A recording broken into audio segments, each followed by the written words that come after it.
Hi everyone. We recently hosted a live webinar with Grow Business Coaching, but unfortunately, due to a few technical glitches, the first part didn't record. So, before we jump into the main section, I would just want to give you a quick recap and some background. So, when we started FullView Solutions about 8 years ago, I was running the business on my own while Phil was still working full time elsewhere and helping out at night and on weekends. And during that time, we met Sakile from Grow at a Psycho event. And we quickly realized that we needed their guidance to build some structure and clarity in our business. So, through that process, I learned so many valuable lessons, and even today, I still go back to some of my notes and reflect on the goals that we've set back then. And that experience really shaped how we run our business, and it's one of the reasons I wanted to collaborate with Grow again, to share some of that insight with other companies who might not be ready to go through a full business coaching journey right now, but who could benefit from some reflection and direction from Andrew. So, Andrew, who you'll hear from just now, is the CEO of Grow Business Coaching. And before starting Grow, he founded and sold a successful streaming company called Antfarm to Dimension Data, where he later served as executive head of cloud. He's an engineer by qualification and an entrepreneur at heart, and now a business coach who helps leaderships teams across industries find clarity and drive and growth. So Grow currently works with over 150 businesses, so the insights Andrew shares comes from real hands-on experience. So luckily, the most important part of our webinar was recorded, where Andrew explains the Grow formula and how it helps businesses turn strategy into real measurable progress. So with that bit of context, let's jump straight into it. Deliberately right in the heart of the growth formula. There's a simple principle here which comes from John Maxwell, which is the law of the lid. And the law of the lid says that your ability to grow and scale your business is going to be capped by your own leadership capability. And so as leaders, we all need to be consistently growing ourselves, and we've never run out of growth space. There's always more room to grow. And so, all of you being on this call today is a great example of you taking time out to learn and to grow, and that will shift you as a leader. On the left-hand side, operational excellence. I'm going to touch on some of the elements within operational excellence, but it really does cover it covers strategic execution, sales, marketing, business processes, and financial management. And you need to know what best looks like in respect of all of those different areas, and you need to be consistently working towards achieving best across those aspects of your business. And then finally, a winning team. As leaders in business, as CEOs, it's very, very hard for the CEO. Sorry, Johanika, just give me 1 second. It's very hard for us to carry the full load of building and growing the business. And so it's absolutely critical that we build a winning team around us to help us move the business forward. So I'm going to talk into setting direction on operational excellence, but I just wanted to give you the context of where they fit into the overarching growth formula. Okay, so let's jump into setting direction. And yes, now you can jump to the next slide for me, please. So what we encourage leaders to do is to get very clear on the strategic thinking of your business. And we want you to have your entire strategy documented on a single one page. And I know you can't read everything that you see on the slide there. Don't worry, I'm going to zoom in on a couple of these portions. Let's just hold it there. But you can see that is a single page, and that is an example of an entire business strategy. Everything documented on one single page. Okay, now what needs to be inside this business strategy? So just to repeat what I said earlier, inside your business strategy, you must have a very clear understanding of where you want your business to be in 10 years' time. You need to have documented that and painted a rich picture around what the world looks like and what your business looks like and what it feels like at that point in time, 10 years from now. And then you need to make critical decisions that are going to help you to move the business from where it's at today to that future point in time. Okay, so let's zoom in a little bit on this what we call the strategy map, and I'll just highlight some of the components of a strategy map, which all falls into this clarity of setting direction for you and your business. So the first starting point is to get crystal clear on who your ideal client is, because everything else strategically, every other decision you make strategically must revolve around serving your ideal client. And if you don't know who your ideal client is, you can't make the right choices strategically to serve that ideal client. So that's why we start with helping you to get a very clear picture of your ideal client. So for example, here, for this company, Nordex Components, which is a manufacturer of precision components that go into industrial machinery.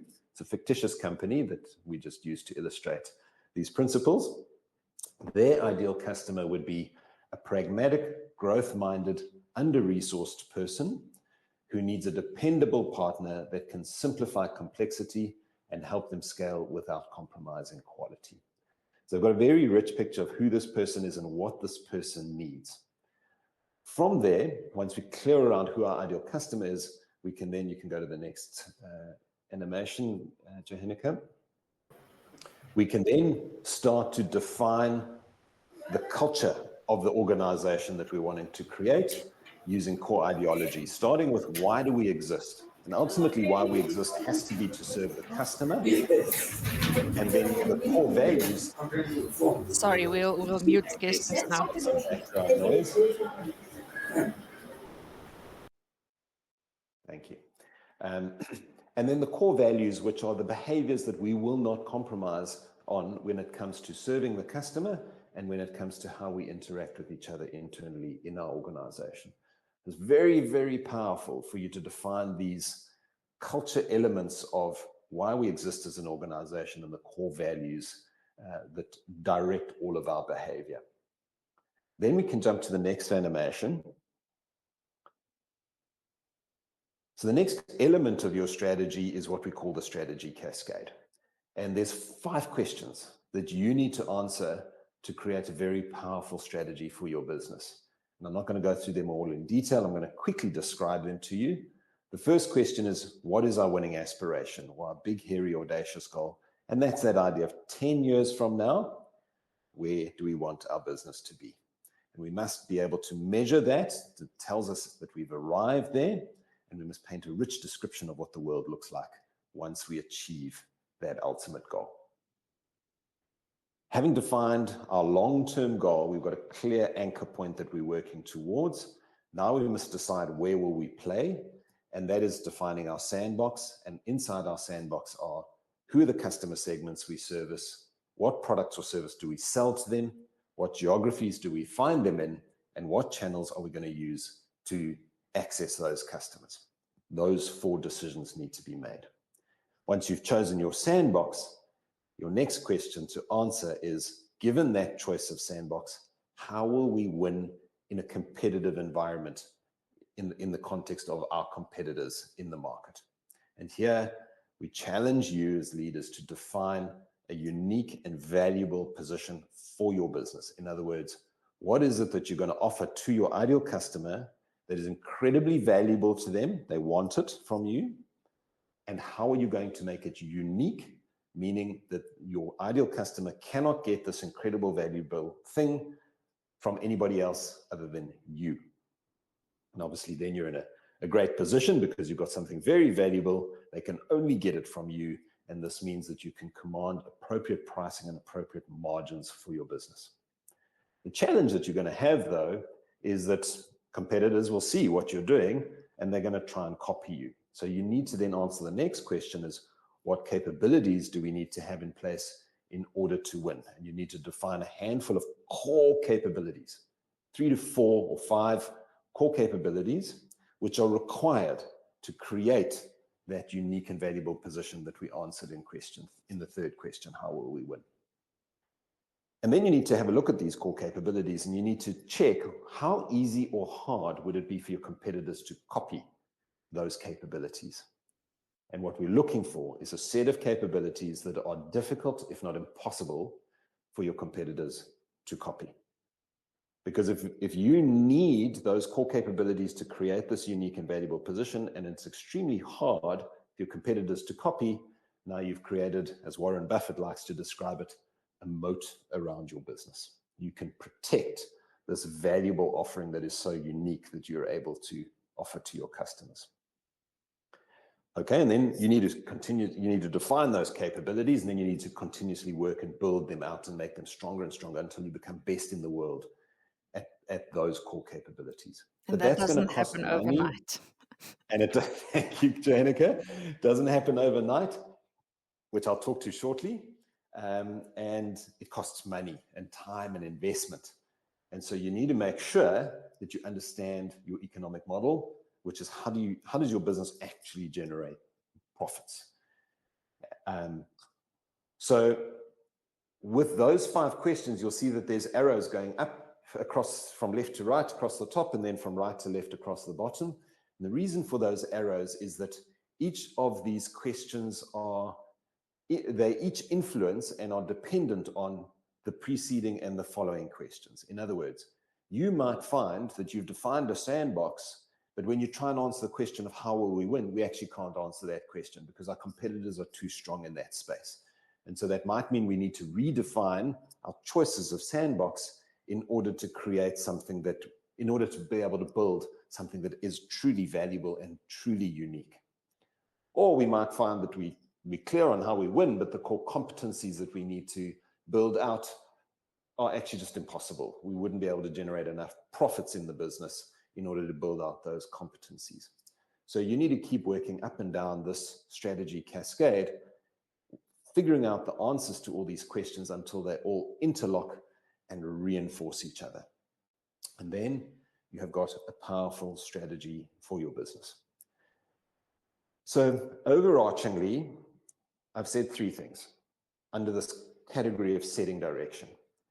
You need to know exactly where you want to take your business to. You need to know who you're servicing as an ideal customer. And you need to answer these questions around how you're going to win and how you're going to build out that strategic winning position. So let's jump to the next slide, Johanika. Let me tell you a story about a company called Viva Engineering. They're a client of Grows. They've been a client since 2018. And yeah, they made some very, very good progress in building out their strategy using exactly these principles that I've described. And then between the period 2021 and 2025, so a 4-year period, they have managed to 2.5 times the revenue of their business. And they've managed to grow their business. So they're a steel manufacturing business, steel fabrication business. Very complex business because all of the parts, the steel components that they manufacture are customized to their clients, and they predominantly serve the mining industry. So very, very complex in terms of manufacturing all of these variations of components. But in this 4-year period, they went from shipping 2,000 tons of steel to 4,000 tons of steel a year. You can imagine that's a very significant amount of operations. And as mentioned, doubled their revenues, grew from 150 staff to 200 staff. So sure. They managed to double the revenues, but they haven't doubled their staff, but they have been able to create a lot of new jobs, an additional 50 jobs in their business. And they, very critically, 2 things that they did amongst a variety of things, but 2 very critical things they did. One, they set a very clear goal for what they wanted to achieve over the next 10 years. So they had a clear anchor point. They knew where they were taking the business to. And this allowed them to make the right strategic choices as to what they would do and what they wouldn't do using the strategy cascade that I've just described. And then the second thing that they did was that they recognized, to the point that Johanika made just now, they need to build capabilities into the business. And a lot of this was around systems and processes. So they would never have been able to scale the business, double the volume of steel, unless they built these foundational elements into the business, and Colin, the CEO of the business, would never have been able to manage the complexity of the business at double the size if he hadn't invested heavily in building out the right systems and the right processes that would allow him to take the business to where he wanted it to be in terms of this type of growth. Okay, so let's jump back then to the strategy cascade. Next slide. So, what does a future position look like? So in this example of Nordics Components, they want to become the most trusted component partner to Africa's top 100 green energy OEMs by 2035. So that's a 10-year goal. And then they've painted this description of, Nordics Components is recognized as a go-to partner for precision parts across South Africa's automation and energy sectors. We lead the niche market of fast, reliable, co-designed component delivery for African OEMs. We've doubled plant capacity, expanded our engineering team, and built a design-to-delivery system that customers rave about.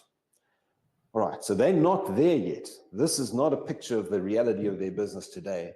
This is what they want to build towards. And that is a good illustration of this idea of setting direction. And then next animation, Johanika, they then answered all the other 4 questions around where will we play, how will we win, what capabilities must be in place to win, and what is our economic model. Okay. So this is the main idea around setting direction that I wanted to land with you. Too frequently, we see businesses are very busy doing things all day, every day.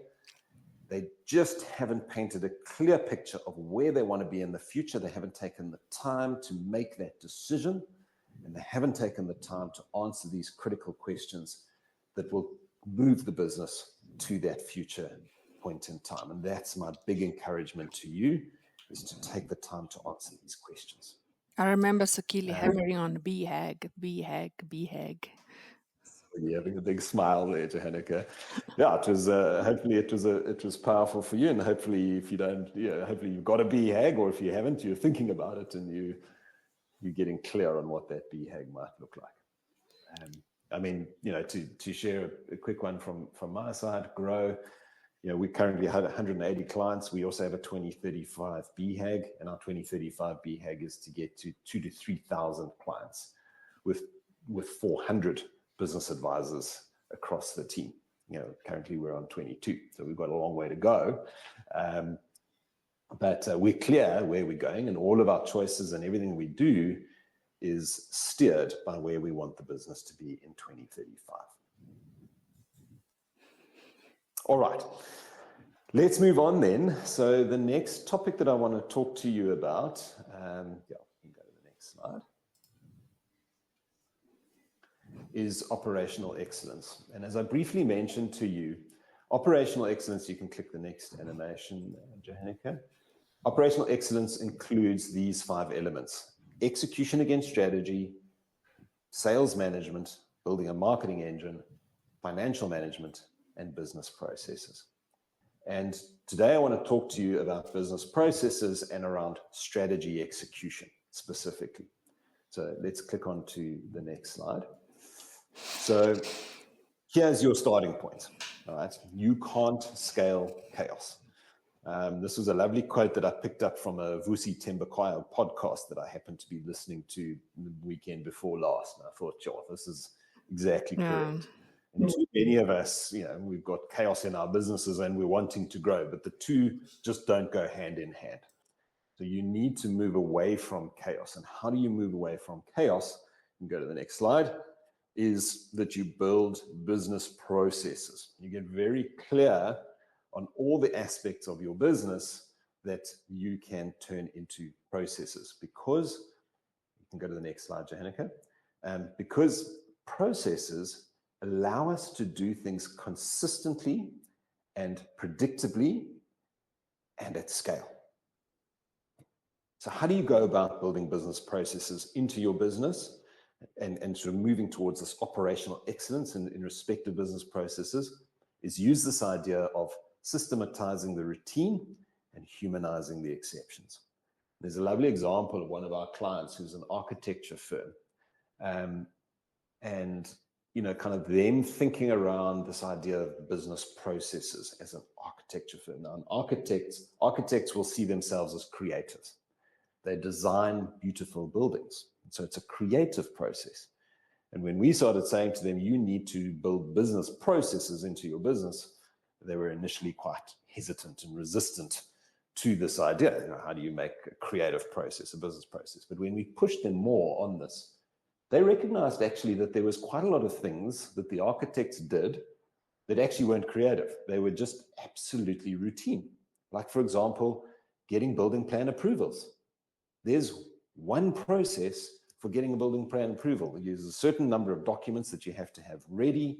You submit them to a certain person. There's a certain time frame that those documents will sit with the people that do the approvals, and then they've got to come back and there's some questions and answers. And it's a standard process with a lot of components to that process.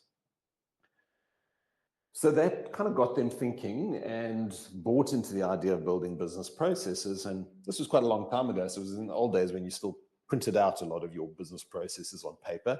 And we ended up creating a stack of paper like this high, meter high, of business processes that defined all the aspects of their business. And they then rolled it out to all the architects on the team. And they asked the architects to start using these business processes. Some of the architects bought into it straight away and were adopting and implementing the processes, and some of them continued to resist. They said, look, I'm a creative, I'm not going to follow these business processes. For those architects that started using the processes, they found a very interesting thing happened, which was that because they didn't have to apply a lot of thinking to doing these routine tasks, there were checklists, there were standard template documents. They just sort of ticked off, have I done all of these things? Have I created all the templates? Have I sent them off to the right person for the approvals? No thinking going into executing on those processes as part of what they had to do. And because they were doing that more efficiently and it wasn't particularly demanding intellectually, what they found was that they freed up a lot of their headspace for the creative side of their job. This made them better architects, building more beautiful, more creative buildings, and more efficient architects, being able to build and generate the plans much faster than the architects that chose not to adopt the processes. Needless to say, over time, more and more of the architects started to adopt these processes, and this helped the business with their ability to grow and scale. All right, so this is what we want to do, is systematize the routine, humanize the exceptions. So let's go to the next slide. So this is an example of a business process. It's a payments process. An invoice comes in. Who must receive that invoice? We must define who receives the invoice. We must define what they must do with that invoice, i.e. the performance measure. How quickly must they turn around that invoice? And what tools do they need in order to be able to receive that invoice? They've then got to record the invoice and match it against a purchase order. Again, who does that? How quickly must they do that? And what tools are required? The next step or the next activity in the process is that there's an approval process. Again, who does the approvals? How quickly must approvals be done? What's the performance measure around speed of approvals? And what tools are needed for the person who's doing that approval? And then finally, the payment needs to get submitted, or the invoice needs to get submitted for payment. Again, who does that? How quickly does that happen? What tools do they need? And you need to map out every single one of the steps associated with each business process. Again, this is not a trivial exercise. And I'm going to talk shortly about how do you start to tackle these big exercises of documenting your processes in order to be able to move from this idea of chaos to a systemization of the routine that allows you to scale. So my big encouragement, the big idea here is make sure that you are starting to document processes and pick the most, there's a lot of processes that ultimately should be documented in a business. I'm sure Johanika will talk to this just now. It's about picking the one or two processes that are going to have the biggest impact on your business in the shortest space of time and work on that process. get it done, get it working in your business. Then pick the next process, and then the next process, and until you've got all of the critical processes worked out and working in your business. Okay. Next slide. So if we take this idea of the importance of building business processes and knowing that this is not a trivial exercise, what we've seen the likes of Aviva Engineering doing is recognizing, hang on a minute, it's not trivial for us to get these processes working in our business. We need to set this as a strategic priority in the business, and we've got to get it done over a very defined period of time, 3 months or the next 6 months, that we've got to get 1 or 2 big processes working in our business. So I want to talk to you now, and you can go to the next slide, around how do you get big strategic priorities done in your business. So the first step is to have a clear scoreboard along the lines of this image that I'm showing you here, and you can click on the next slide, Johanika, we're going to zoom in on it. So what Nordics Components did, for example, is they defined a handful of strategic priorities that had to get done over the next 90 days or 1 quarter, 3 months. So for example, it was sharpen our rapid prototyping process to build trust with new OEMs. This was the strategic priority. This was the process that they wanted to get much better at doing. Then they defined how they would measure whether they actually got the strategic priority completed in the 3-month period. And they said the measure would be, have we managed to reduce the average prototype turnaround time from 30 days to 15 days for our top 5 active projects? Because if they could get that done in 3 months, then they'd be able to scale that and roll that out to all the rest of their clients. And secondly, a standard prototyping workflow across engineering and operations has been documented, signed off, and implemented. So 2 great measures that would tell them that they have managed to dramatically sharpen their rapid prototyping process to build trust with OEMs. And if you go back to the strategic, you don't have to do it now, Johanika, but the reason why they chose this as a priority is because they wanted to differentiate themselves for those clients that valued this very fast prototyping turnaround time. Okay. They defined it as a key result. They then set a accountable person, the 2 smiley people of the photographs that you can see there. And then every 2 weeks, they had a leadership team meeting, and they brought up the scoreboard, and they asked the accountable person to update their confidence indicator that they were going to get this key result done by the end of the 3-month period. So every 2 weeks, they were checking in with each other. How are we progressing? Are we on track? Are we going to get this done? And then finally, at the end of the period, you can see the 30th of September, they would be able to mark whether they got it done and then score themselves. Either they got it done, give themselves a 1, or we didn't get it done, it's a 0. And then there would be a strategic planning workshop to decide what are we going to do with these key results that we didn't manage to achieve at the end of each period. Right. So main 2 points that I'm trying to land with you here around operational excellence is to start building business processes into your business, because this allows your business to scale, and set the creation of business processes as a strategic priority for your business to work on quarter after quarter after quarter. And you can use a tool similar to what I'm showing on the screen here to help you hold yourselves accountable to getting these business processes built. Last thing I'll say quickly is that at the end of this webinar, I have an offer for you that relates to what I've shown you here. And these screenshots that I've shown you are from a software tool called Catalyzer, which all 180 clients of Grow are using to help them to set direction and to build operational excellence into their business. And my offer relates to that software. But I'll tell you more about that at the end of the webinar. Over to you, Johanika. Cool. Thanks, Andrew.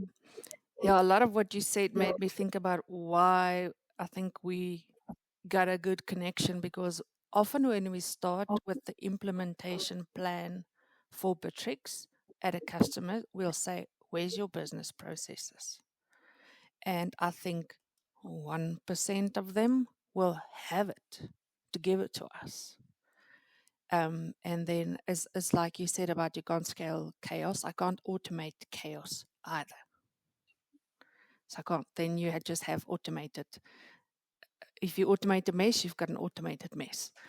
That's also part of that one Harvard article they said. So, and that's why when we do a demo of Bitrix, we kind of also discuss those things with the customers. And same with your triangles and your boxes is these are the things that you need to have in place. And Bitrix becomes the tool. If you look at those elements you had, there's the bottom line is there's a tool. You need to manage it with something.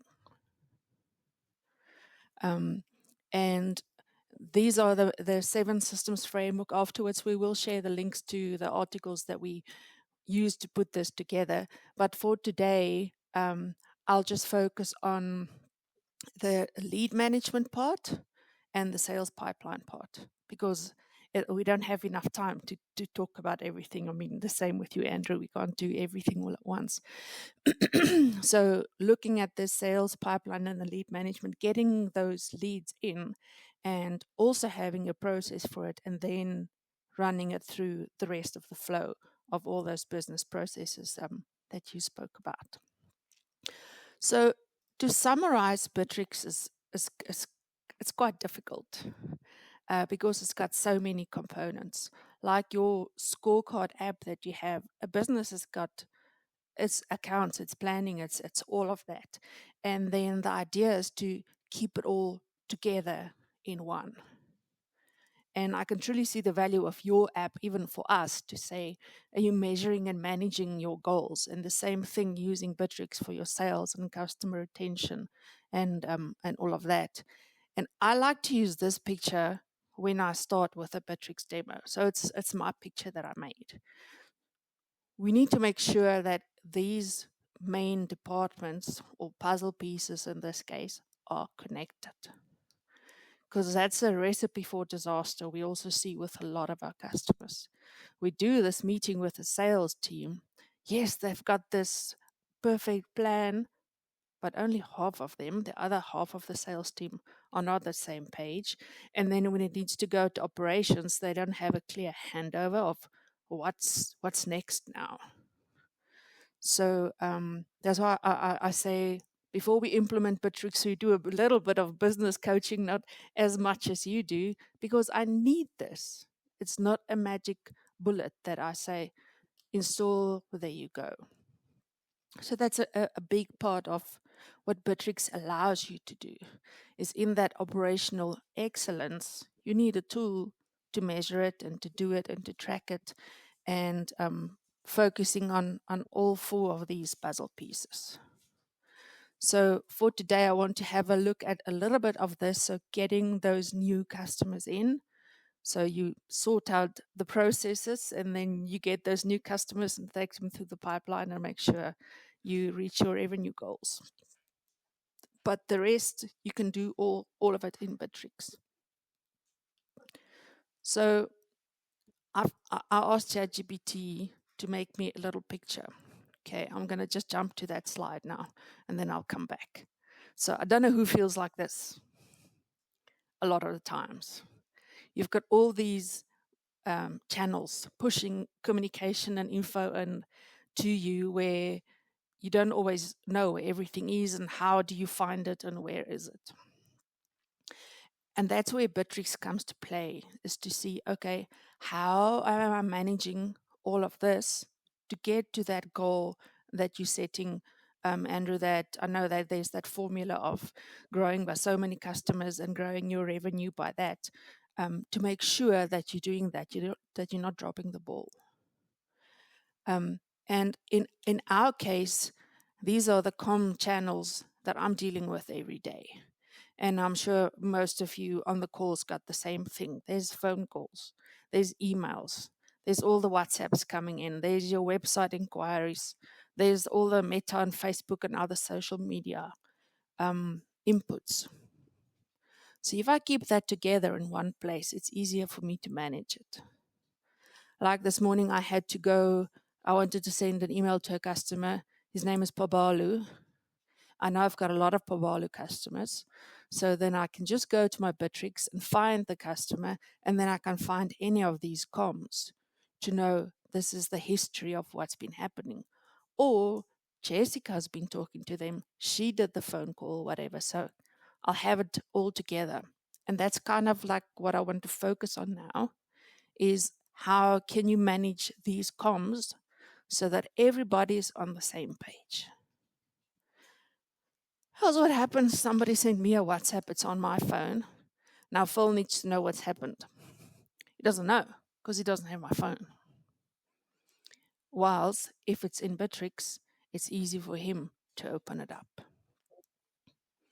So let's just look at a few of those modules to help you not being on that ChatGPT picture that I did. So we all get hundreds of emails. Some days I'm surprised or I'm shocked, whatever the word is, when you come out of a 2-hour meeting and then you look at your inbox and it's like, how am I going to get to do all of this? And in your leads, if you have a look here on the right, in any of your CRM items, those emails can be synced here on the right. So I can go back to this. Tyler, this is also a demo company. Go back and see the comms so I can follow up. And I can tell you I use this every day because Jessica does a lot of our introduction sales calls. And then I can just see the email that she did and all the histories there. And that brings me to the next one of websites. I know Bitrix, I'm not going to really talk about that now, but you get a free website builder. So if you don't have a website, you need online presence. You need it, even if it's just a one pager. And Bitrix makes it really easy for you with a template. You click, you create. It's even got AI built into it now, which is quite lucky. You give it your business story, it builds a website for you. Easy. You need to have something there and managing those inquiries then coming from the website, because if it just goes to your mailbox, it gets lost. And you're not maybe going to follow up and losing the sale. So plug the comms into your CRM so that you can track it. All of these features are available as default part of your Bitrix.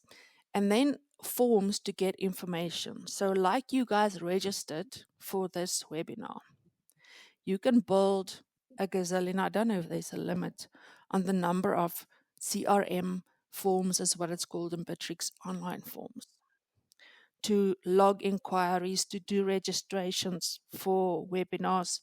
We use it for our customer onboarding.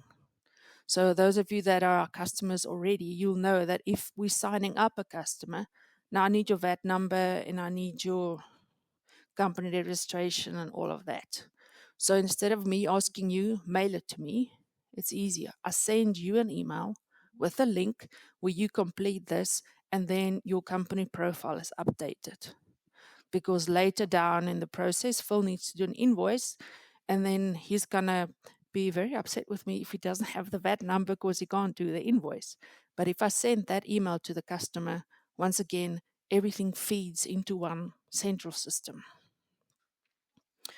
Okay, so that is the form. So when you submit that form, what would happen? So if you have a look at this, you can see it says John Doe attest. Once they submitted it, it creates this inquiry in my Bitrix. No going back to my e-box, remembering what needs to happen. And what we'll look at a little bit later is to automate these things. So what you said, Andrew, is those check boxes for when you need to go get things done. Let it do some of that for you automatically. Machines can do the mundane things. We can do what we're doing now. A lot of people are scared of AI and what it can do. I know it's a big topic, but we need to do the unique things and get the machines to do those things, helping us to stay on track. So that's the forms. And then this is one of my favorite features, is the phone calls. So if you have a VoIP number, if you don't have a VoIP number, it's easy to get one. We can organize you one. But then the calls are recorded. And the nice part is this: it's got AI built into it. So it transcribes your call, but it also makes a summary. I don't have time to go listen to every phone call that Jess made or read the whole transcription. So it makes a little summary for me, and this is what the phone call was about. Got it. I can move on.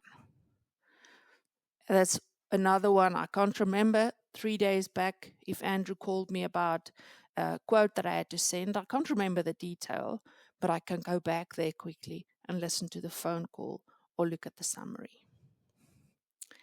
Then the next item is we are on the road.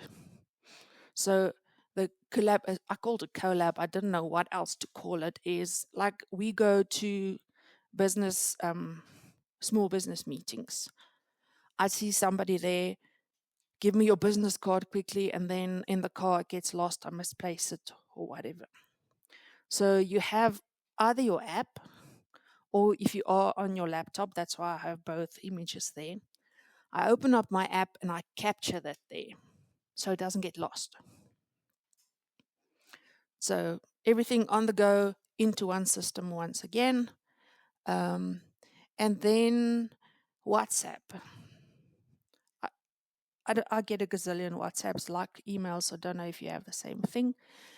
If you are one of our customers, you'll know that we've got a company WhatsApp number. So we encourage the people to contact us on that number, not on my number, because then the same thing happens like with the emails and the phone calls, that it's all in one place. The left is the customer's view. This is my view in Bitrix. The idea is that whichever one of these channels that I'm using, you can connect Meta as well. It feeds into one system. Because once it gets there, then we can follow those SOPs, those standard operating procedures, Andrew, that you talk about. When there's a new sale, where's a new lead, I do this, I follow that process. And that's when the customers can give us that. We can now say, okay, now we go to the next step. Because we have the data, we can communicate and market to the customers. Marketing was one of your headings over there. So you can do targeted marketing, not hail gun, whatever you call it in English, mocht getroffen, it just send it out. You can target and say, I want to send a specific message to a specific audience. Everybody that is subscribed for this service or that service. So they read, because we get so many emails, what you get. I know Karen, one of the people on the call, you guys send a lot of targeted emails out. So that's what you can use the emails for. Okay, so that's the first part. Okay, getting all of that noise, getting it into a system that you can process your leads. Okay, so let's look at how we can do that. So when we also speak to the customers is how you're processing it. So your process that you build with you, Andrew, is I always say you need to know your English tenses when you talk about that. I need to know, was it done or do I have to still do it? Because if it's not defined to say contact customer, then, but I called the customer, but I got to voicemail or he wasn't in the office or something like that. So it's once again those details like in your BHAG and all of that. First contact completed. That's our stage. I reached you. I contacted you. And then I did send you the price list. Setting up these stages to know what was done. And then, because we all get busy, you have this. It's going to remind you or remind the customer. Either way. Remind me to say, okay, send a follow-up email to the customer 5 days later. Hello, Andrew, you did an inquiry about Bitrix. We haven't heard anything back from you. Are you still interested? Or it can send a notification to me, Johanika, remember to contact this customer. It hasn't moved along. Because if you get that influx of inquiries from all the channels, we get lost. and we forget because we're busy. We're in meetings and all of those things. So use the system to help you, to remind you to do that, either for yourself or for the customer or both. It's very easy to set this up. That's the good thing about Bitrix. It's yes, it's got a lot of features, but I think it's pretty intuitive because it tells you what you want to do. I want to send an email. I want to do that, because it can then help you to follow your processes. And then once I've got that customer, there's the rest of the process. So, like we have a lot of customers in the real estate. It's not just a one process. It's I get the lead. Then I need to contact the customer, get all the documents. Then the bond is a process. Then the transfer is a process. So in Bitrix, you split those procedures to say this one follows that process, this one follows that. And for that, we talk about pipelines and tunnels, if I talk Bitrix terminology. So that once again, the process that I've set up, I can make sure that it's being followed. It's the what I have to do, and then how do I do it. This is a tool to help me to stick to the process.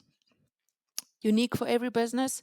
You set up your stages, you set up your pipelines, because no business is the same. I mean, Andrew, you've probably dealt with a lot of customers in the same industry, same business type, different processes. So we set it up, we help you to set it up to be unique. And then once again, you can do the same thing. So what we've done for ourselves, and we'll get to that slide, is integrating a bit more of our finance and our sales, because sometimes we drop the ball and then we lose the sale. Okay, so we can look at that just now. This is just another example of stages. And if you can see here on the right, I book my meetings, I add my comments, I do everything in one place. No sticky notes and notebooks all over the show, so you can get the value of it. Phil likes to use the example to see the value of it. And I promise you, you'll only realize the value once you've used it.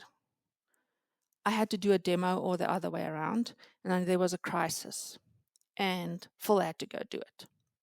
You didn't have to call me and ask me what's the background. You could open up a screen like this, read the notes, listen to phone calls, read the emails, and you know what to do to be able to do the next step in your process. And once again, having everything in one place, I can send you the proposal from Bitrix. There's a lot we can talk about for this, but I'm not going to go into detail of that. So I don't have to jump to different tools, go to Word. Like you said, Andrew, save time, keep the mundane things, get the systems to do it for you. Send the quote from the system that you're working on. And then a whole lot of things to say. I'm managing my task and executing the whole process. There is a webinar on our YouTube about that. It's just way too much to talk about now. So at the end, we get back to this picture I had in the beginning to say having everything in your business connected. So that's really a tip of the iceberg. I'm sure the same with you in terms of your growth formula.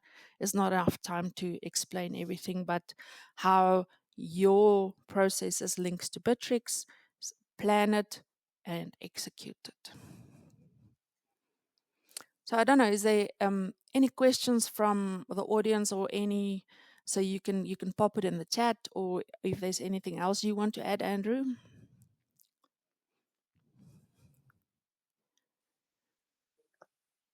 No, I think it's just super to see a system, that can really help once the processes are defined to actually make them work inside the organization. And the centralization of the information, the clear stages, the steps that need to be followed so that you can build this repeatability and predictability into your business. It's very powerful to see. It's been interesting having a look at under the hood at Bitrix, and as you said, I'm sure there's lots more. Good to see. I don't see anything in the chats at the moment. So if we go to a call to action, so Andrew, this is what you spoke about, is to get access to tool. So there's a questionnaire, so we'll share a link. You can scan this QR code, or in the email after the webinar, we'll also share it with you in terms of where you can click to use the planning tool. And then also for Bitrix, you can get a free subscription for a full month of the commercial version. So scan the QR code, or we'll send you the link and help you to get that going. So yeah, that's our story. What do I have to do? Andrew's part. How do I do it? Executing it. A little bit of our part. Thanks, Andrew, for your time, and I hope Johanika, everybody learned something from it. Go for it, Andrew. Johanika, if I could maybe just comment, maybe if you can just go back one slide.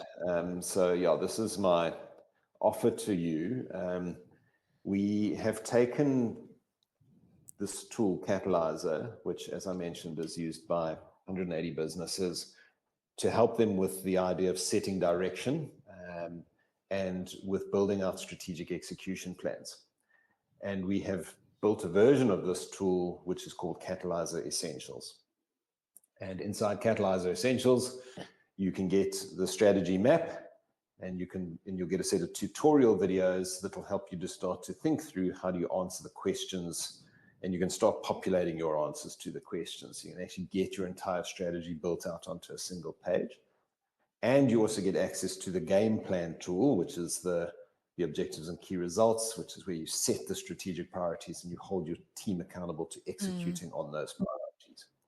So those two components are part of Catalyzer Essentials. For your participation in today's webinar, it is available to you for free. And I think if you scan on that QR code, you'll be able to get some more information about that. Great. Thanks, everybody, for taking some time in your day to working on your business and not just in your business. And we'll send you all the links and information afterwards. Thanks, Andrew. Thanks, everybody. Have a great day.